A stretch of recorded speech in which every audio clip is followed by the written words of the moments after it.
అనేది ఆవిడిస్తున్న వివరణ. దాని మీద ఎంక్వైరీ కూడా ఆదేశించారు. ఒకటి సార్, ఎమ్మెల్యే గారు ఇద్దరు ఎమ్మెల్యే గారు ఇచ్చిన లెటర్ మీద హోంమంత్రి అనిత గారే సర్క్యులేట్ రాశారండి. ఆమె సంతకం, ఆమె స్టాంప్ ప్యాడ్ వేసుంటారండి. మరి నోటీస్ లో లేకుండా ఎలా సర్క్యులేట్, నా నోటీస్ లో రాకుండా నేను ఎలా ఫైల్ సర్క్యులేట్ చేస్తానండి? ఎందుకు? అదే అండి నేను చెప్పేది. ఇప్పుడు ఇవన్నీ కూడా ఎందుకు నడుస్తున్నాయి? అసలు శ్రీకాంత్ చేసిన అన్యాయం ఏంటండి? అసలు కూటమి ప్రభుత్వానికి హెల్ప్ చేయడమే అన్యాయం చేసినట్ట. అంటే కూటమి ప్రభుత్వానికి హెల్ప్ అంటే ఏం చేశాడండి? బేసిక్గా ఆయన మీద ఒక రౌడీ షీట్ ఉంది, ఒక మర్డర్ కేసు ఉంది శ్రీకాంత్ మీద.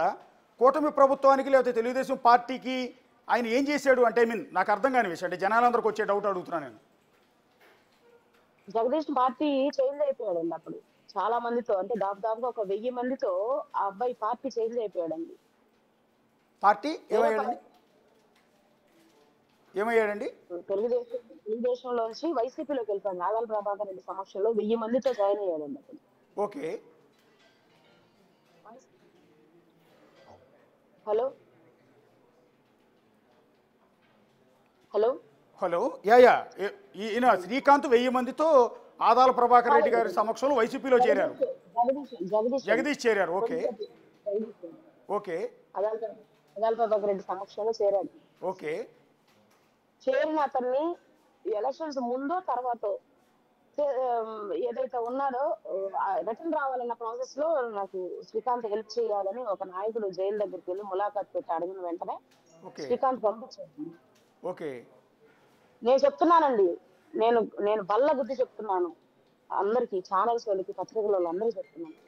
శ్రీకాంత్ దుర్మార్గుడు కాదండి. ఓకే. శ్రీకాంత్ కి రాజకీయాలంటే చాలా ఇంట్రెస్ట్, చాలా అభిమానం ఉందండి ఆయనకి ఒక నాయకుడి మీద. ఆ నాయకుడు ఏ పార్టీలో ఉన్నా గొడ్డు కష్టం చేసేటువంటి వ్యక్తిత్వం ఉందండి. ఓకే. నేను అడుగుతున్నానండి హోంమంత్రి గారు, మీ ఛాంబర్ కి ఒక పెద్ద నాయకుడు వచ్చి ఆయన నాకు హెల్ప్ చేశాడు, ఎలక్షన్ చేయడానికి హెల్ప్ చేశాడు, ఆయన బయటకు తేడానికి మీరు హెల్ప్ చేయండి అని ఒక ఫైల్ మీకు ఇచ్చారండి. అది నిజం కాదా అని అడుగుతున్నానండి నేను. అవన్నీ మీరు ఎందుకు వాస్తవాలు దాచిపెడుతున్నారండి? ఈ రోజు సమస్య వచ్చిందని నేను కానీ శ్రీకాంత్ వాళ్ళ ఫాదర్ కానీ ప్రిన్సిపల్ సెక్రటరీ గారు సంతకం పెట్టేసుకొని ఏమైనా ఆర్డర్ తెచ్చావా అండి నేను అడుగుతున్నాను. కాదే. అంటే ఆ పెద్ద నాయకుడే డైరెక్ట్ గా ఫైల్ తీసుకెళ్లి అనిత గారి దగ్గరికి వెళ్ళి పెట్టారు. అది ఆయన బయటకు తేవాలి అన్న ఉద్దేశంతో. చర్యలు కాదండి అది. ఓకే. చర్యలు కాదండి. ఓకే. మరి ఎందుకంటే అంతగా ప్రేమించే వ్యక్తి, అంతగా అభిమానించే నాయకుడు శ్రీకాంత్, ఆయన అంటే ఇష్టం, ఆయనకి శ్రీకాంత్ అంటే ఇష్టం, అలాంటి వ్యక్తి ఎందుకు ఇప్పుడు పట్టించుకోవట్లేదు? ఏదైనా మార్చేది చెప్పుడు మాటలేనండి. ఎంత మనిషినైనా చెప్పుడు మాటలు మార్చేస్తాయి. జగదీష్ ఏ విధంగా చెప్పుడు మాటలు చెప్పాడో నాకు తెలియదు కాదండి. సీన్ మొత్తం రివర్స్ అయిపోయిందండి. ఇప్పుడు ఈ రోజు నా వీడియోలు బయటకు రావడానికి కానీ, శ్రీకాంత్ ఈ రోజు నిజంగానే బంధించున్నాడండి. ఇంతకుముందు ఆ కర్మ ఆయనకు లేదు.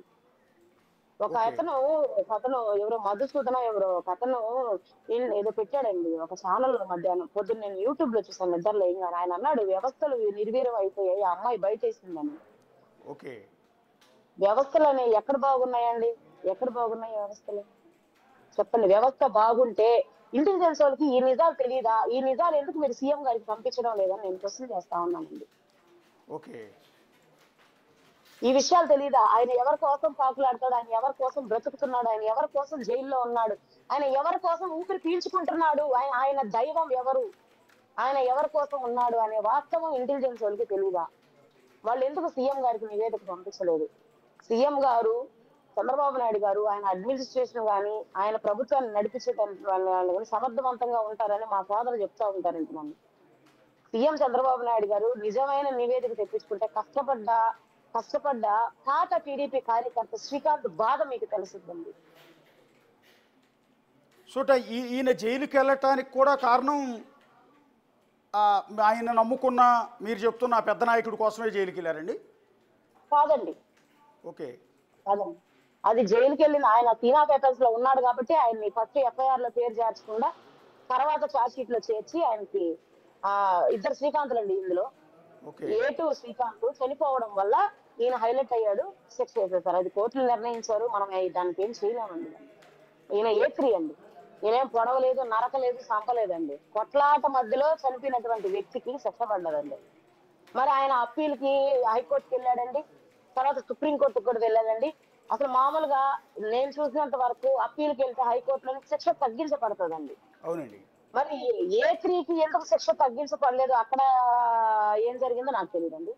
సుప్రీంకోర్టులో కూడా కన్ఫర్మ్ అయింది, అదేం జరిగిందో నాకు తెలియదండి. అంటే అరుణ గారు ఇక్కడ ఇది బాధాకరమైన సందర్భం. మిమ్మల్ని ఒక మహిళగా ఒక నిస్సహాయ స్థితిలో ఒక ఇబ్బందుల్లో ఉన్న మహిళని ఈ ప్రశ్న అడగకూడదు, కానీ జనాల దృష్టిలో మిమ్మల్ని చాలా దారుణంగా క్రియేట్ చేసింది సొసైటీ, సారీ కొంత మీడియా మిమ్మల్ని ఈరోజు సొసైటీ ముందు ఒక దోషిగా నించోబెట్టి మీ క్యారెక్టర్ని అసాసినేషన్ కూడా చేసింది ఒక విధంగా చెప్పాలి.